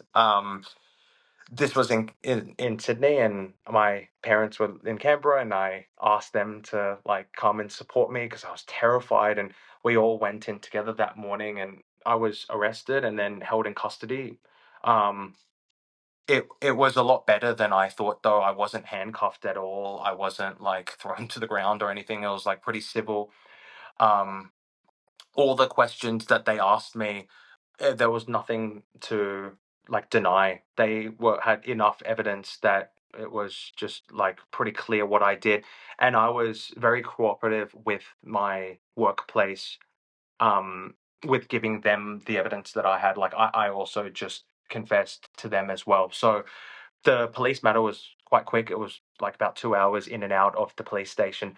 But one thing that really stood out to me about that experience, because I mean, I hope that's first and last time I ever have to go through something like that, and I don't wish that upon anybody. But one thing that really stood out to me was when I was being let out of custody, the police officer that was sort of like managing me that whole time when I was there, he said to me, like, just, I hope you get the help that you need. And it really like touched me because I'd never been in contact with the law before, kind of intimidated by them. I don't have any friends that are police officers, um, so I'm quite distant to them, and this is the first time encountering them. And of course, I've just done this; they're not going to be friendly to me. But like that was like a very sympathetic thing that he said to me. It made me feel almost like it did make me feel like it was a very humanizing, like a statement to say to me. Um, yeah, and I took that like quite seriously. Like, oh, the people that are meant to protect society, but he's looking at me like somebody that needs help. So that was like a very nice thing. Um, so that happened. That's 6 months after the entire like internal investigation by my work, and then 3 months after I'm investigated, one time I go to the magistrate's court for like a quick hearing, and then to my sentencing.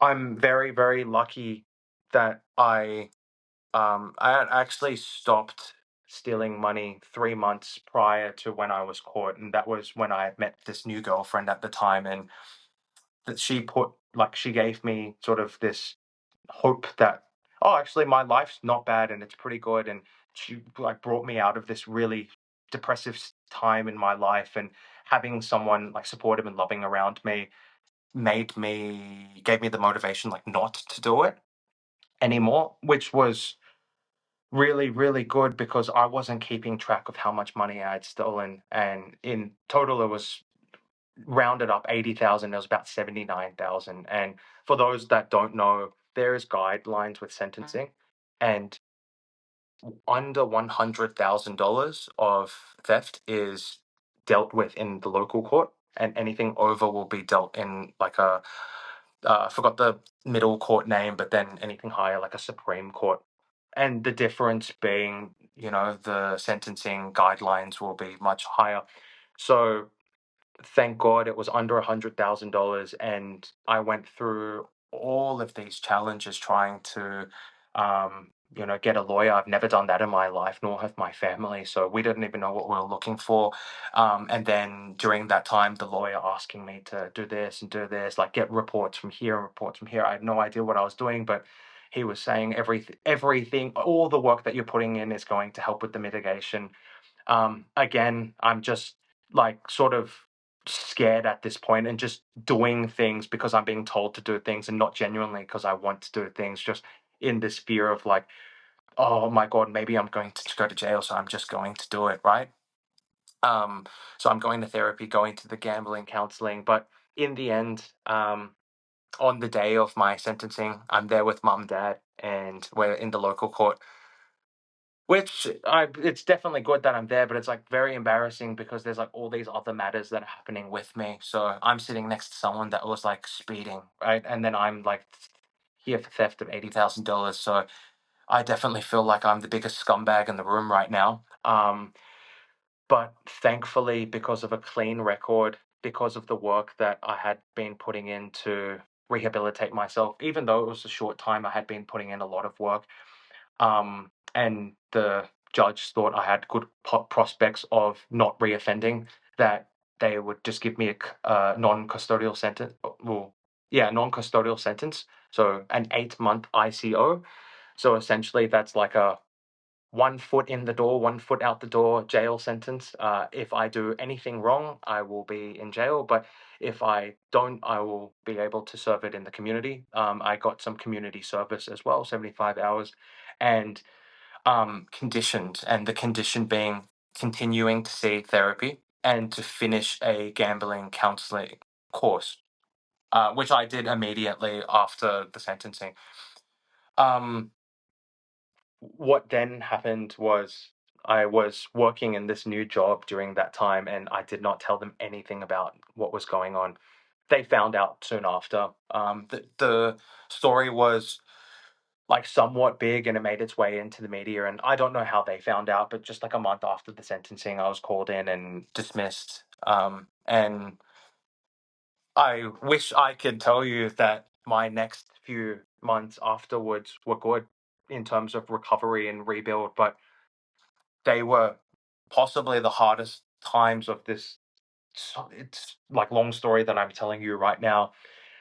It's this shame that comes afterwards where I've exposed myself to everyone in my life, and accepting that my 7 years of gambling have led to consequences that are just like just horrible. Like equally like, man, like there would be people in their entire lifetimes that will never do something this bad, and I hope for the rest of my life I never do anything this bad.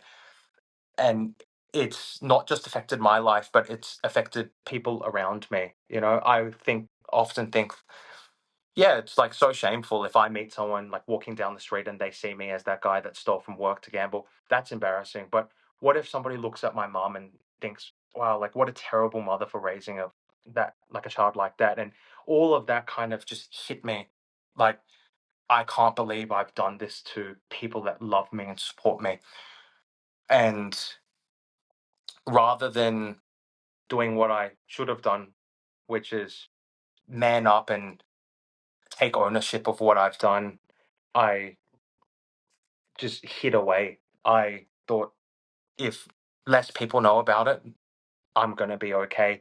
And I'm just going to try to rebuild my life by pretending like it never happened, and just, moving, like running away from it. I thought of these solutions like, oh, what if I move city and people in a different city don't know who I am, but I'm still going to have a criminal record. It's going to make it difficult to look for a job. Or what's the furthest place away from Sydney that I can go to where like this won't affect me? And just thinking of things like that, and it was just making the shame worse and worse and worse, and just making me feel worse about myself. Um, and that really was basically like the entire time of that ICO that I was on, that 9 months. The only really good time during that time was actually when I was going to community service, funny enough, because I was around other people that had, committed crimes, and it felt like during this time, these were the only people that didn't judge me. And that was quite a like really nice experience, actually, like going through that community service. But I sort of just dragged my feet along the ground like for this time, and I had been abstaining from gambling, but I had not been going to any like GAs. At most, I what I was doing was just I had self excluded myself, so using an online, I think it's government run, and basically just uploading my details and making sure that I can never create an account on sports betting apps again. Um, but as far as that, that's all I had done. But I thought that was good enough. And then giving financial control to my parents. And then eventually I got to this point where my ICO is finished. My mental health at that time is still very poor. I still have this shame looming over my head. I still feel sorry for myself. I'm still feeling like I let everyone down. And I kind of realized like, this is not like something that time is going to heal if I just continue living my life like this. It it is uncomfortable, and it's so uncomfortable to think about. But if I don't act on it, it's just going to continue being this way. So you might as well do something, and it can't be worse than this, right? So my first step was going to GA. A year after I was convicted, and like almost a year and a half since I last placed a bet. That was so daunting going into GA. It was one of the scariest things of my life. I was thinking for days leading up to me deciding to go to GA. What am I going to say? What should I say? Should I say that I stole? Should I say I was gambling for 7 years? Should I say how much, that I had gambled away? What should I talk about? And then when I got in there, I remember the first person that had greeted me. He was this man, like my dad's age, um, and he could see how anxious I was. I was sweating, man. And he put his hand on my shoulder and he just said, I know how you feel and you're in the right place. And it was so comforting. He, before everyone else, sorry, after everyone else stepped into the room, he kind of just gave me a rundown of what to expect. And he said to just listen to everyone else speak and you can speak at the end. So I did. And it was, it was just awesome to see. It's not good to see this addiction has no bounds, like all these different types of people, different demographics, different ages, different shapes, different sizes, men, women in here.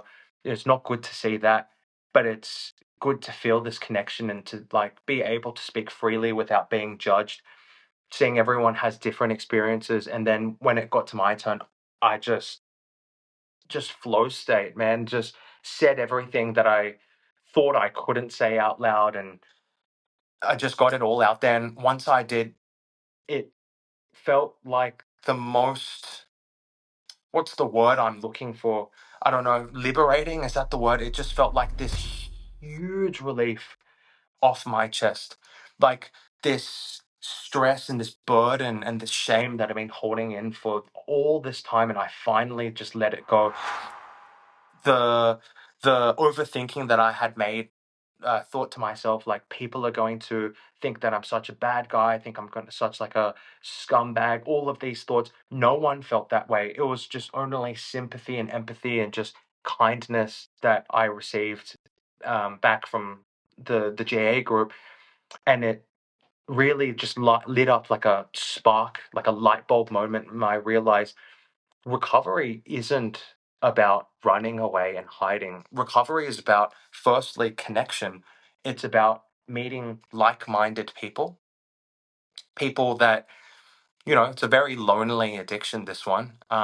Still to this day, my mom is a very supportive person, and so is the rest of my family, but it can be frustrating at times trying to get them to understand like the depth and the lengths of the addiction. It's hard for people that don't gamble or haven't been addicted to gambling to quite understand what being addicted feels like.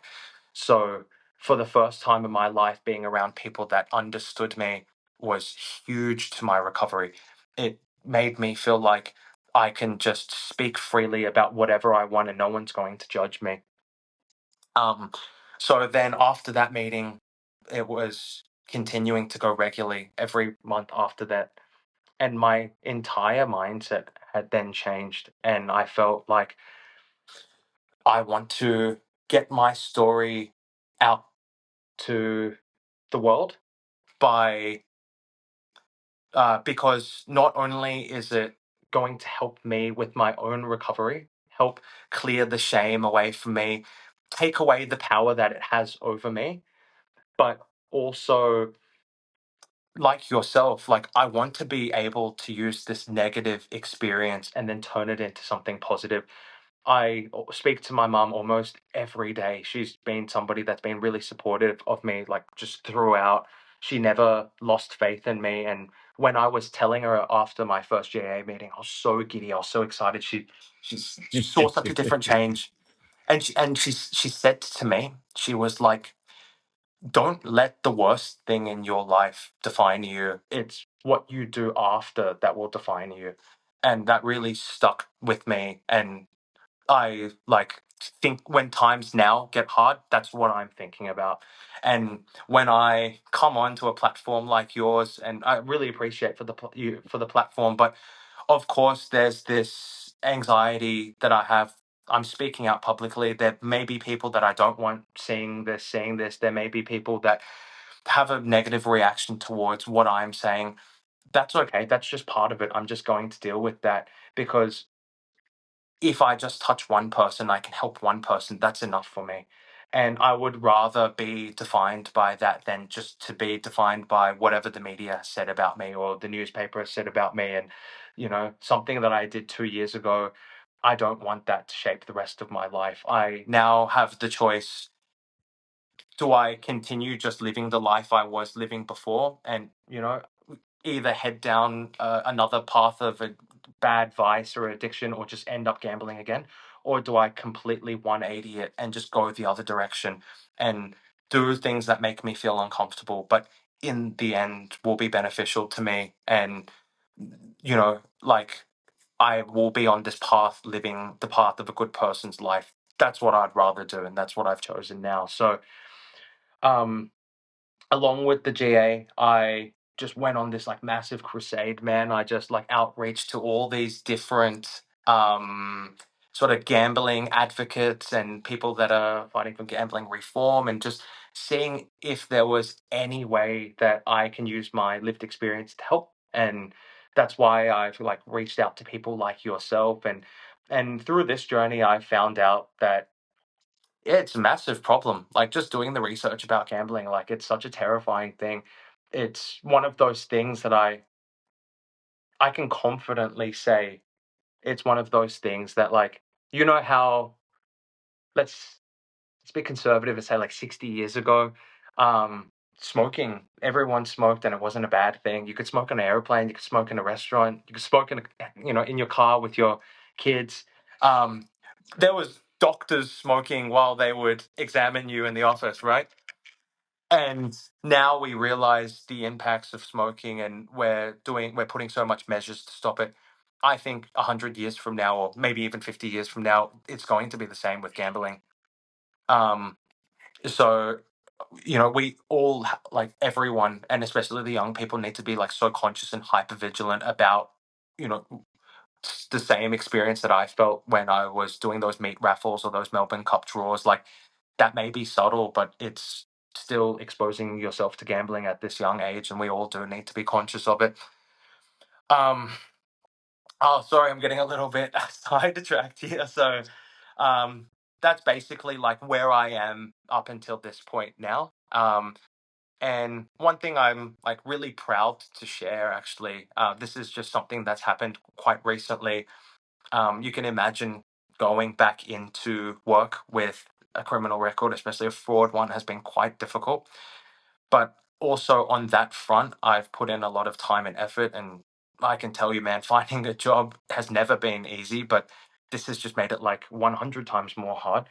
But I have met this really, I don't think he'll mind me giving him a shout out. His name's Ben, and I met him through a connection called Rob, which we both have a mutual connection with. He's both of them are in the States, and Ben was kind of this person that went through a similar experience as me, but he's already rebuilt his life, and he's quite inspirational to me because he's what I would like my path to end up like. And he gave me a lot of help when it came to looking for a job with a criminal record. And honestly, at first, when I was getting interviews and I was looking for work, I would just not talk about it. And it luckily never got brought up, but I played, these different scenarios in my head. What if they ask about it? What do I do? If they ask about it, should I just not reply to them? Or, should I just be honest with them at the time and then just, ghost them afterwards? Just so many thoughts going through my mind. And then Ben just told me, might as well just be honest with them. Just, be like, just be honest with it. And it shows that you have taken the ownership. If you put it on your resume, and not just that, but like write all the things that you're doing to actively recover now. Yeah, of course, there's going to be a lot of people that see it and then not going to accept it and not be happy with it. And that's just, maybe HR following guidelines and things like that. But it's going to be better than going through rounds of interview and getting to the end and then just the background check coming back and failing, and then you wasting all that time and saving yourself that pain as well. So his outlook gave me like this outlook towards job hunting, and also just the way that I'm looking at what I've done as well. Just take ownership of it.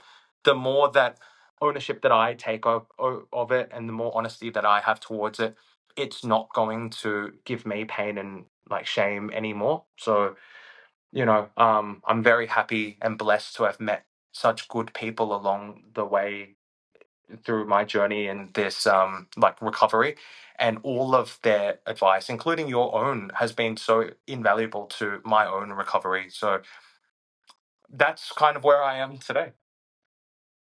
Yeah. Okay, sit down, take a breather, take a breath. Thanks, man. You didn't pause between the addiction finishing and getting into recovery. So I hate to do it, but I'm gonna have to take you back into the addiction. Of I've course, got man. a large amount of questions to Sorry, I'm ask a you. big waffler. That's what you're here for, to waffle. I just want to go to this point first. You said your mum, excuse me. You said your mum said to you, "Don't let the worst moment or the biggest mistake of your life define you." Yep. And you also said that you want to turn these negatives into positives. Now, in a way, I feel you are letting that moment define you, but for a positive, because that's the last day that you bet. That in itself is the defining moment in your life right now, that you turned it all around. You Mhm. decided you didn't want to live that way anymore. So I've got so much written down about your mum. I can see the amazing relationship you've got, but your mum saying, "Don't let it define you." I believe you have let it define you in a positive way. That it's your last bet date. Yeah, I didn't think about it like that. You're right. Like, that day opened a different, open, like sort of fork in the road, and there was two paths, and I could go down the other. Yeah, you're right. You're right. I guess what she meant by that to me was I was letting my conviction define me, but I can see it in the way that you're saying too, because it was also the last day that I placed to bed and the Yeah. first day of my recovery. And even that fork in the road that you described, when what your mum may have meant is don't go down that way, and you've chosen that path, which is Exactly. exactly the best thing that you could have done for you and for your mum, obviously. Yeah. Right. You said you're still learning, you're still wanting to get better at talking about your feelings and stuff like that. So there's a couple of tests coming your way now. Let's see how Oh, you do. can we put a rain check on it? Take me back to the moments where you've said that gut wrenching feeling when you've walked into the office, you've spotted those two people that you've never seen before, and just instantly you knew. You said by midday that day, you've come clean to everybody. Again, I'm going to come back to your mum. Talk me through that conversation. How did you have that conversation with your mum? That from what I'm aware right now, she didn't know anything about the gambling, and you've had to spill it all out before midday. Talk me through that. Yeah.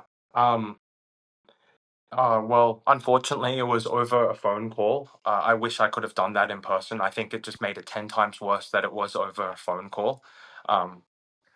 But I had got home from the office and I was just freaking out. And like what I condensed into a story to tell you in under 2 hours, I couldn't manage that at that point. So I was also just trying to think like, how do I tell her this with, how do I tell her? I knew she was going to freak out, so I was thinking like, how do I say it in a way that it like softens the blow, but it also is the reality of what has happened. um but once I heard her voice, normally we very friendly, like best friends speaking to each other, but this time was like a hello followed by a 30-second pause, then my mum asking like, is everything okay?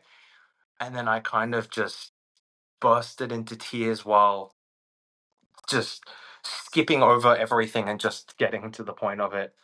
Um, and she's a really strong person, always has been. Like like I think I'm a good kid, but I had been problematic when I was young. Nothing outrageous, just disturbing the class and things like that. But whenever a teacher did call me in, my mum was the type of person that would keep it composed as long as she could, and then it would finally come out. So in this moment, I felt the exact same thing. She was keeping it composed. I could hear like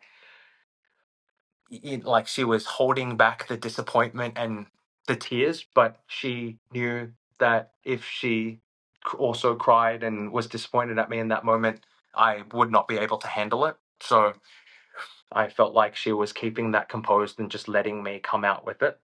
Um, I don't remember too much of what her reply was, but it was a reassuring response, she was still trying to fully understand the magnitude of what I had done, but her response was like, everything's going to be okay. We're going to help you and it's going to be okay. And she stuck true to that with all the legal proceedings that happened next. And that, like, in 9 months, it was about 9 months since it was exposed to when it ended. She stuck through me, and like all these tough moments, like she helped me through it. So she stuck true to herself. But it was, oh man, I honestly, I never want to put my mother through something like that ever again. And it is the motivation, as painful as that moment is, as painful as the thought of that is, it is the motivation for like why I am doing what I am doing now. Mate, I'm on the verge of tears myself. I'm sorry, but I've got the exact same relationship with my mum. She's my number one fan, and despite my mum knew in parts about my addiction as it went on, she'd know when I needed help. Like every yeah, 2 years or whatever, I'd have one of those moments where I'd have to tell her what I'd done, and then it'd happen again a year later, 2 years later.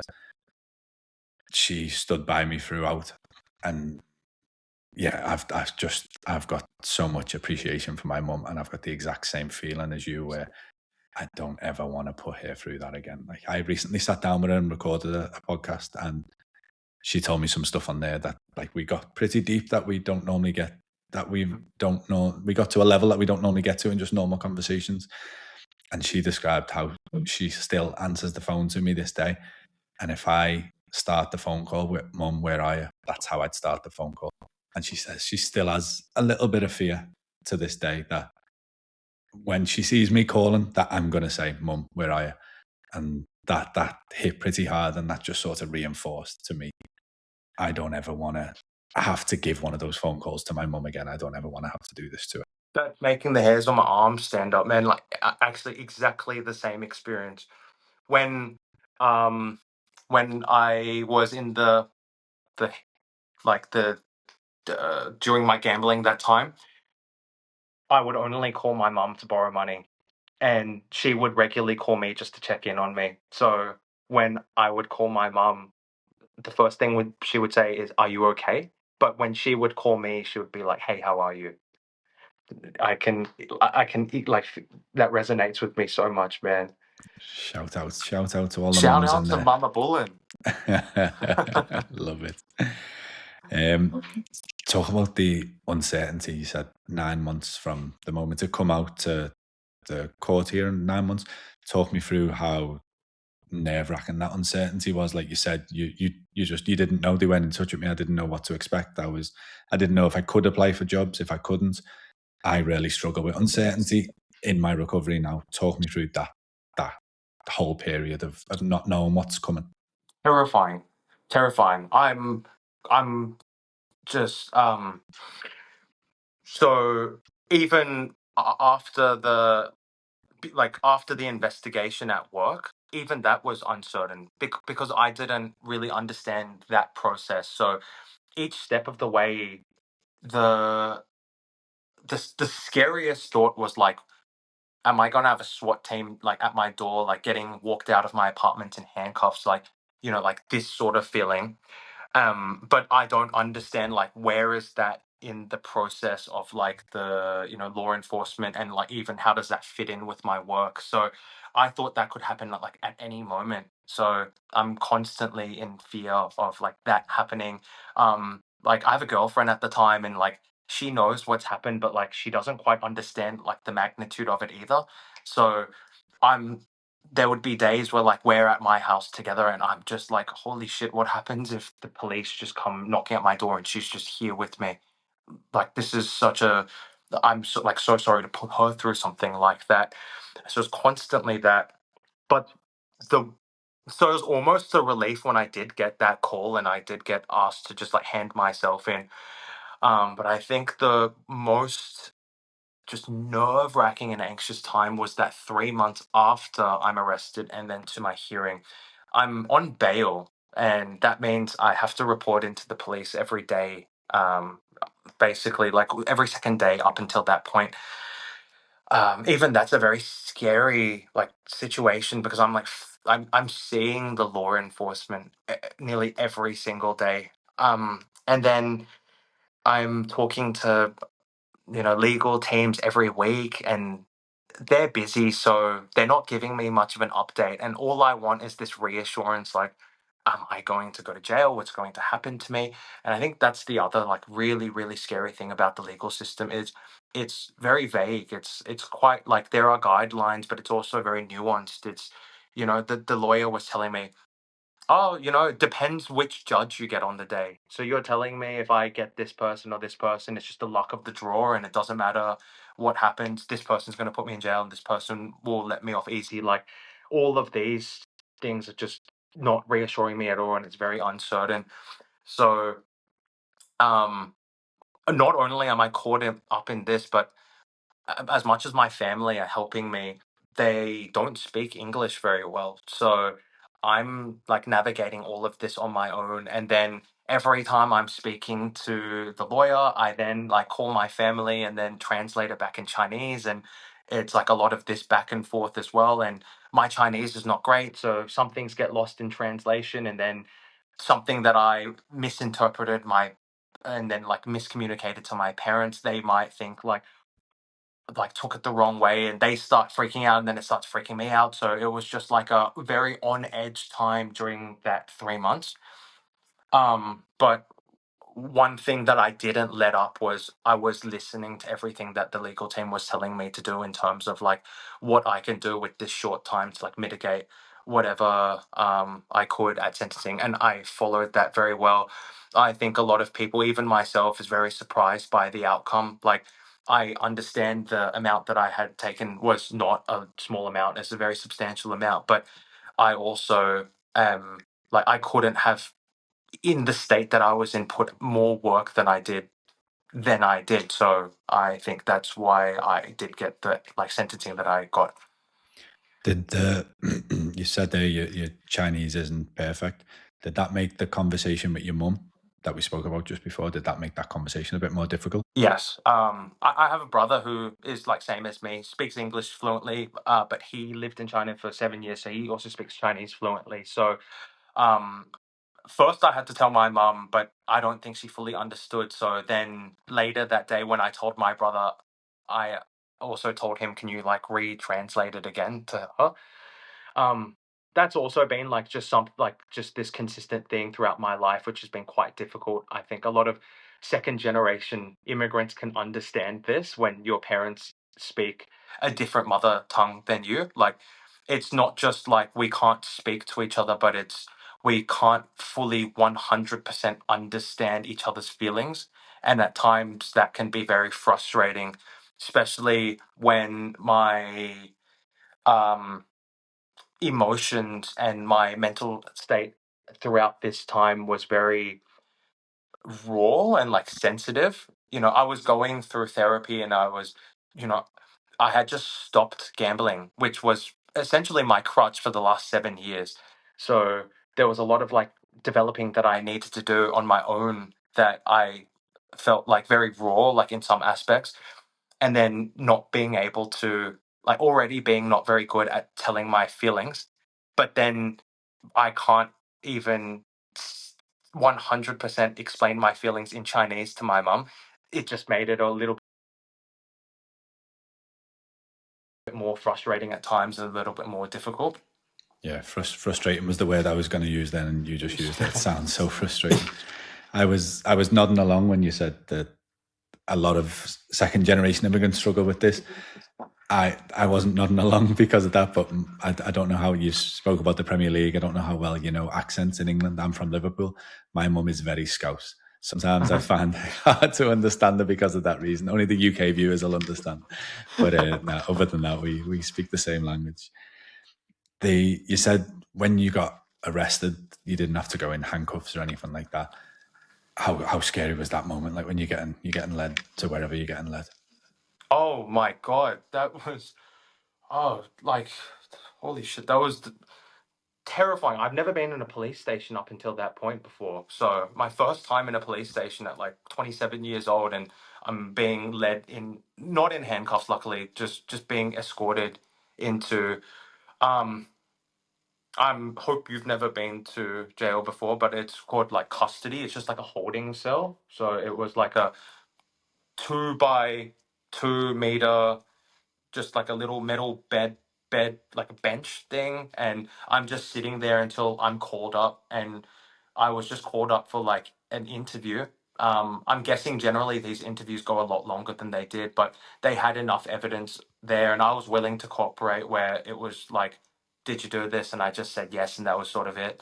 So that went a lot quicker than it was, and then it was just like processing of paperwork and things like that. But the waiting felt like eternity. Like, that interview was so fast. It was like 5 minutes in this 2 hours that I was there, but those 2 hours just felt like eternity. And the worst part was my parents are like, they came with me, so they're waiting in the lobby for me, and I'm just sitting there knowing that they're waiting there, and just the thought of like, they must be so worried and they can't see me, that must be killing them as well. And it was making me just more like, just making me like this feeling of more like, can I please just get out of here? Like, I'm willing to do anything you want me to do. I just like don't want to put my parents through anymore. Just that feeling. Horrible. Man, horrible. I'm going to take you back to that 9 months once more. I wrote down something that you said, a quote that you said, recovery isn't running away and hiding. Mate, that's exactly what gambling is. That's exactly what we're doing when we're gambling.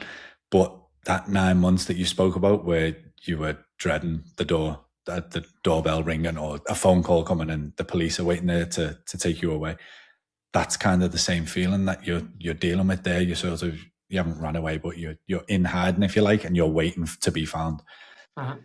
Did it sort of feel like you were still, like you spoke about the relief when you finally got your sentence? Did it feel like you were sort of still gambling because you were still waiting for an outcome that you weren't in control of? But then once that sentencing happened, you actually said you felt that relief. Is it because like now everything's out on the table? I know what's going on now. That uncertainty is gone, and that sort of takes you out of the addiction where you're constantly hoping and praying, and you're always running away and hiding. But then I've butchered this question. I'm so sorry. Basically, running away and hiding. You said it's not recovery. That is exactly what gambling is, and Mhm. to me, that's what it sounded like you were still dealing with for those 9 months until the sentencing came. Oh, good question. I actually never related the two. But I mean, the relief feeling definitely feels the same. I'm sure for anyone that's hiding something and lying about something, when you finally get it out in the open, that relief feeling does feel the same. But to say this sort of hiding and my you know what? It does have a similarity in the sense, like when I was gambling, I was manipulative and deceitful, and I felt like that, like that wearing the mask feeling, like living like a double life, like that feeling. It sort of was like it felt like that when I was in that period where I was like hiding from like the world, I guess, hiding from the world. The only difference about it was that when I was being like during the gambling with that double life, the people that I wanted to see the fake Alex believed it. My loved ones believed that I was that cool, calm, and composed, like, had the good career, was happy, like that life. Whereas this is the complete opposite. The people that loved me saw me as the one that was hiding, and it was the outside people that didn't see that real side of me. So it was definitely a different experience because I felt like more vulnerable. Everyone around me at that time knew that I was constantly anxious and really scared. That's why I felt like my mom and my girlfriend at the time like showed me much more attention that I needed at that time, like support and attention, because I was constant, like I was just anxious all the time and like constantly like panicking, and they showed me a lot more attention than they would have. Whereas when I was in that gambling state, on the inside I was anxious, on the inside I was panicking, but I was able to be confident on the outside, so they never questioned a thing. So it was like completely 180. But that finally letting out the truth for both experiences just felt the exact same, like that sigh of relief, that moment. You spoke about the police officer saying to you, I hope you get the help that you need. How, like, were you believed? Like, obviously, during those interviews and that, you've said, I took this money because of gambling. Mhm. Did they have any suspicions before that you were taking that money or you were doing something else with that money, like, I don't know, drugs or something like that? And how easy was it for you to say, I've been doing this because of gambling? Did you have any other thoughts that, should I cover this up, or did you just straight away, this was gambling, I was gambling with this money? Oh, so initially it was like a work investigation, and I just cooperated and told them everything, and everything that I've told you, I just told them. Like I had no reason. Sorry, I was going to say no shame. I had 100% shame, but I had no reason not to tell them that it was gambling at that point. Like once it was exposed, I felt like okay, like it's over. Like the lie is over. I feel comfortable to tell it. So when I was interviewed by the police, that they already knew. They just told me back what me and my work like did over the investigation. It was just me like confessing to it once more. The community service, you said you spoke with loads of other people who were there doing it. Was there many people who had committed crimes because of gambling? No, no one around me had up until that point. And sorry, no one in that community service that was doing it with me had done it. And even on my journey, like I looked around for different lawyers. I was hoping I could meet somebody that had dealt with a case similar to mine. It would just give me reassurance, but I couldn't find one. Not through like the ones that I searched for. I just found people that had dealt with like fraud cases, but not related to gambling. So that didn't help. It just kind of made me feel more isolated and made the addiction feel more isolating. I only really came across people that had a similar experience once I got to GA. And sorry, I didn't note this, but this is something that had been really helpful to me. I was listening to a lot of podcasts during that 9 months time, and then I came across channels like this must have been before your channel, because your channel's about or just under a year old. It's just over a year, November Yeah, just 24. Yeah. awesome. Yeah. So yours just like you just started your channel after all that this had happened, but I had come across um some channels over in the UK.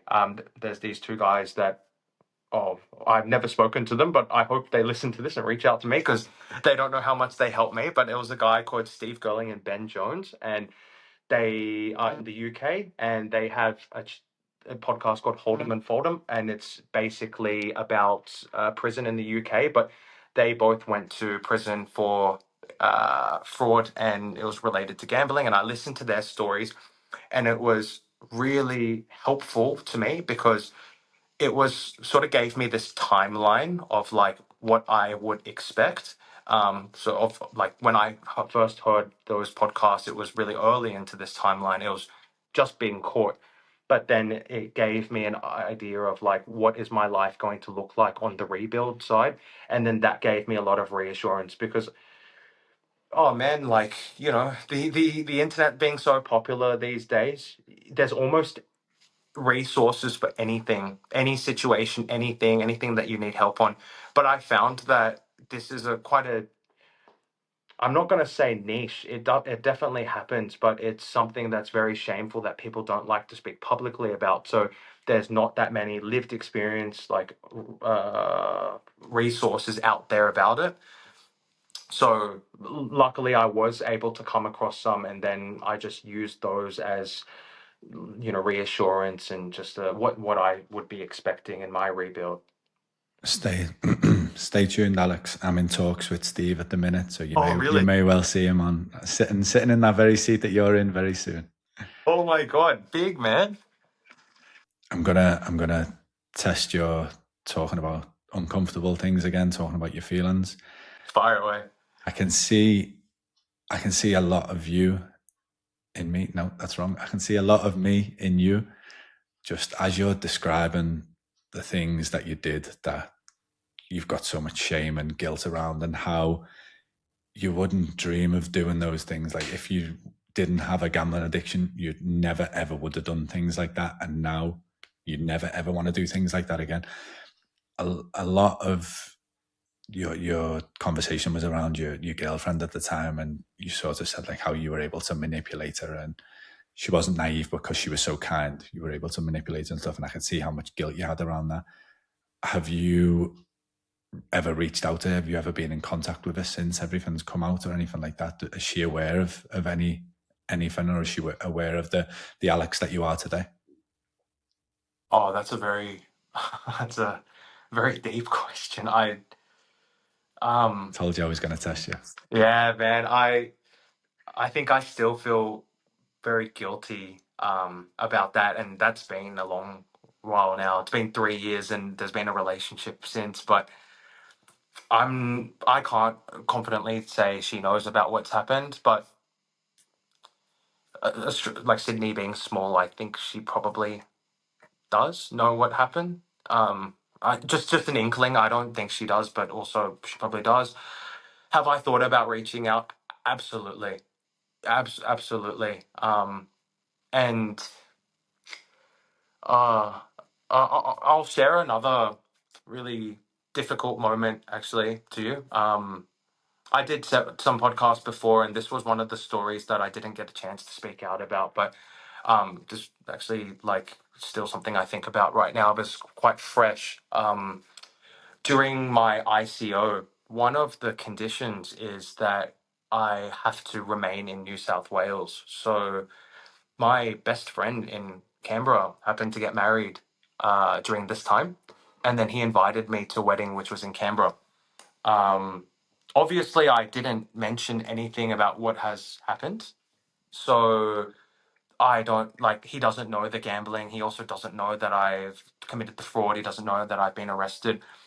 But he has been my best friend since we were young. So he reached out to me and invited me to the wedding, and I thought I was going to be able to make it. I was like planning like, oh, my ICO finishes in November and this happens in December. I should be able to make it. So I thought, okay, I can make it. And I don't even need to tell him about it. And then as this day is creeping up, as my ICO is about to finish and as his wedding day is creeping up, I'm still in this state where I'm like so ashamed of what's happening. And I convinced myself that if I go back and go to this wedding, of course, it's not just going to be him, but it's going to be a lot of my other like childhood friends and my high school friends and things as well. And I've just convinced myself like, oh, I'm sure one of them knows. And if one of them knows, all of them are going to know. And then I'm going to be that guy at the wedding that's just like that, that friend, like that criminal friend, that like the one that, went wrong, right? And I just convinced myself like it'd be better for him if I just didn't go. And I just didn't end up going. But I still to this day didn't tell him the reason why I didn't go. So he just thinks that maybe I don't think of him as like a close enough friend that it's like worth it to go to his wedding. Whereas the real reason is because I was bogged in so much shame that I couldn't go. And that's not like, that's something that's not happened that long ago. And it's like really, really difficult to still process that. But I've been thinking about that friend and that ex-girlfriend, and I've been thinking about once I get to a point where I feel like I'm ready to speak up and give them a genuine apology, I definitely will reach out to them and give them the apology. That's the least they deserve. I'd love to hear it, mate. And like I say, don't put that extra pressure on yourself and set like deadlines for this. When you're ready, I've got confidence that when you're ready, you're gonna reach out and say what you want to say, because Thank you, brother. I can see that it's still eating away at you. But yeah, recovery is and I call it the project of working on myself is going to be something I'm doing for the rest of my life. So there's plenty of time to get to the level that I need to get to perform things like that, where you need to have uncomfortable, or you don't need to, but you want to have uncomfortable conversations with people and own up to your mistakes and take accountability. Thank you, man. Maybe that's the next step in my recovery. Do you still do your Gamblers Anonymous meetings? Oh, hell yeah. Every Thursday night. I've been doing it for the last like 3 months now. Love it. It's not West Ride, is it? How do you know? Really? You go to West Ride? Yeah. Oh, that was my face-to-face. I haven't done face-to-face meetings for a while. I've done online meeting. Principal, anonymity. Never mind. I won't say his name. We'll speak afterwards. I was about to mention 7 people from the meeting. Oh, you're joking. Go on. We'll keep that one for afterwards. But that's amazing. I can't wait to talk to you about that. Talk me more about so many people reach out to me and they say, what's the first step I can take? And I'm like, get to a meeting. It gives you exactly what you described. You're around people who've been there, who've done that, and make you feel less alone, make you feel less like an idiot for doing the stuff that you did. And it's not about forgetting all the harm that you've caused, but sitting there dwelling on it all day is not good for you either. And seeing that other people have done that help you get out of that dwell and find that balance between not dwelling but not forgetting. The moment that you described how scared you were, you were sweating and everything, until that one person just put their hand on your shoulder and sort of guided you in. That's what GA is all about. Just that one person made that meeting for you. Like that one person got you in the door. And now, 12 months is it later, you're still doing those meetings. And it's because of how welcoming that first person was. I can't emphasize this point enough, how good GA has been for my recovery. Tell me how much it's helped you in your recovery. It's been like I said, the first real day of like my genuine recovery was when I went to GA. It was the first day where I guess I had acknowledged that I had a problem, but I was also convinced I hadn't gambled since, so right now I've been gambled for up to nearly 2 years. And at that point when I went to GA, it had been like a year and a half. So I was like fully convinced, like, I'm okay. I don't have a problem. I haven't gambled for a year and a half. But then realizing it's not just not gambling that is causing me problems right now. The gambling has stopped a long time ago, but like the residual effects have carried on. And being able to speak out about, like, being honest to myself and taking ownership of what I've done and being able to speak it out loud is just like reaffirming this is me taking ownership. It's not just like a I believe I'm taking ownership, but it's like a I can say it, like it's like affirmation that I am taking ownership for it. That is, of course, the most comfortable platform that anybody in addiction should be able to speak about it, because then it gave me confidence to be able to speak about it like this publicly, like in a much larger platform with you. And the goal is one day I'm able to share to anyone that asks about my past, about, like, I should be able to be happy, well, not happy, but to be able to be comfortable to admit, like, I was a gambling addict, but this is the way that I've reshaped my life, and this is the path that I'm going down now, and be able to say that proudly. And I like, the goal is to not just for me to be able to say that, but for my loved ones to be able to say that about me. I would not want them to also like hide this part of my life. I want to, like, it's 7 years of my life. It's my early 20s. I don't want that to just be like this black hole in my life. I want to remember the good parts of it, and then to turn the bad parts into good parts, and to use it for good. So it's been invaluable, and along with GA, I also do this program. It's based in the States, but it's open to anyone all over the world. It's essentially GA. It's just like a virtual GA, but what I like about it is it's people from different countries, so you get like just more of like different opinions, and hearing other people from different countries speak about it just, I don't know, stimulates my mind a little bit more, and I get more opinions. And it never hurts to just hear other people's lived experiences and gives you different perspective towards your own. So yeah, it's invaluable, like both that and the GA that I'm doing. You may have seen me keep randomly smiling as you were saying that, at points that just weren't funny or didn't warrant a smile, but I just can't get my head around that you go to my old GA, my old face-to-face GA. I can't wait to turn up next week and surprise you. For everyone listening, we're recording this on a Friday. I wish we were recording this on a Wednesday so I could go and see him tomorrow night. He's going to have to wait 6 days now. You spoke before about resources and stuff for people who are struggling with gambling. We're speaking about Gamblers Anonymous now. Guys, in the video description below, there's a blog, a Gamban blog. My regular online Gamblers Anonymous meetings, we brought a couple of people from Gamban into those meetings because they were writing a blog on trying to sort of what that guy did for Alex.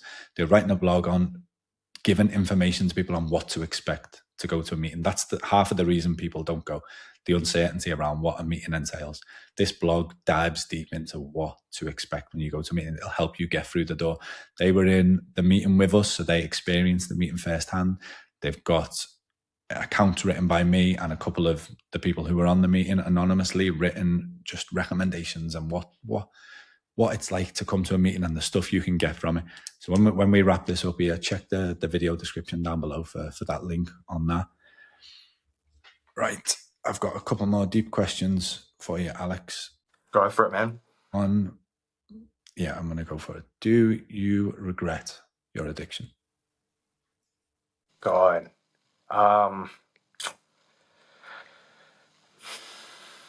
Yes and no. still is very difficult to come to terms with it. I often think like if I just walked the straight and narrow path that I was going on before and could have the life that I had before minus the gambling, how would I be? I'm sure I'd be in a very happy, cushy spot and very proud of myself. Um, but it also, I think my gambling is heavily related to like maybe some past traumas when I was young and unresolved traumas, which led into unhealthy behavior patterns, self destructive behavior patterns, and very much tied in with mental health issues as well. And if it wasn't for gambling that created this cycle with the mental health that, you know, one made the other worse and exacerbated the other, I'm sure left unchecked, my mental health would have just got worse and it would have just been another vice that I latched onto, or even worse, just like a decline in mental health that took me down like a different path, right? And I also think that could have been a possibility as well. The the gambling was, you know, is a massive part of my life. It was 7 years, but it also felt like a symptom to something that was much bigger. And if that wasn't exposed and didn't happen and didn't come out, then the mental health wouldn't have been treated. So in that aspect, I don't regret it. And I think only time will tell. Like, I'm still only 2 years out of recovery and just quite fresh into this rebuild of my life. And I'm seeing light at the end of the tunnel. And um, my friend, the Ben that I've been talking to with this lived experience over the seas, he's 7 years gamble free. And he said this really, really lovely message to me to keep me going and keep me motivated.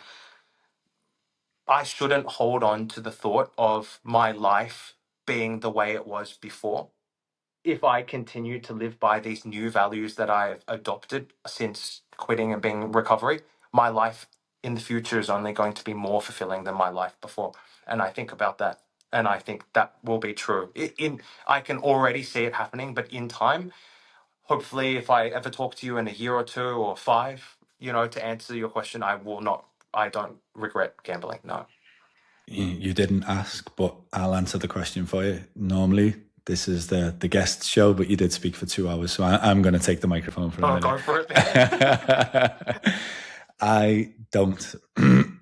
Sorry, I've been coughing the whole episode. I don't regret my addiction. Similar to Ben, but I word it slightly different.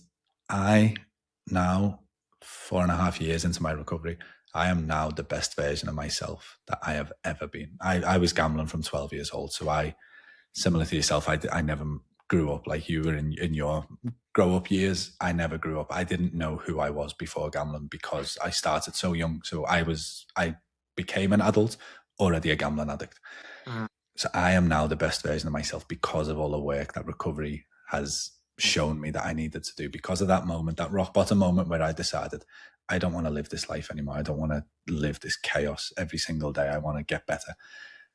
And now I am the most content. I don't use the word happy because happiness comes and goes. I am the most content I've ever been in life. And I see all that money that I wasted all that time as an investment to become the person that I now am. And I'm so okay with that. Don't get me wrong. It's hard accepting all the harm and the harm that you've caused other people and the guilt that you've spoken about many times today. But I don't regret my addiction. Really happy to see you like this, man. And, you know, I feel like I'm just on the path to getting to where you are and hope one day I'm exactly where you are, like in terms of where your mindset is at. Yep. Me too, mate. I hope you get there as well. A question I have, you know what, I do want to ask one thing. I've had a lot of people on the show that, similar to yourself, have ended up defrauding their companies or stealing to gamble. One question I've never asked is what happens after the sentencing with the money? What happens with that $80,000?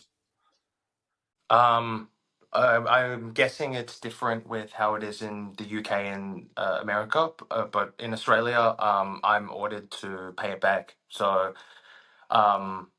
like luckily, like with the help of my family, we just paid it back because we thought that would be helpful with the part of like mitigating for the sentencing. But I assume that if I can't pay it back in full, then it's like some sort of payment plan that you're put on. A question I've never asked anyone before, but I heard this recently. What did you lose in your addiction that you still mourn today? Wow, like one specific thing. That was my exact reaction when I heard it. Wow. And that's why I've had to bring it in to ask you today. Like one specific thing, or Your choice. It's your show. there's three things that I can think of, and I'm just trying to think of which one's the most important. I've never calculated the losses that I've incurred, but I'm sure it's six figures upwards. So that'd be nice to have back. I've also lost a lot of friendships, which had like relationships and friendships, which like in life, it's very difficult to make meaningful relationships. So that's always very painful to think about. But I think 7 years of my life is probably the one that I'm going to have to go with. The 7 years of my life, and like the formative years of my life and the best years of my life, 20 to 27. Man, if I had to pick 7 years of jail, that would be the last 7 years I'd pick. 20 to 27, man. So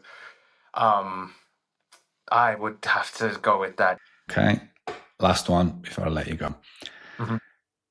If you could inspire one person to get help, what would you say? I thought about this a lot, and I don't want to give like the cliche answer of like just speak out and like when like speak out earlier. If I spoke out 7 years ago, this would never have happened. I think most people get the message by now that like you should do that.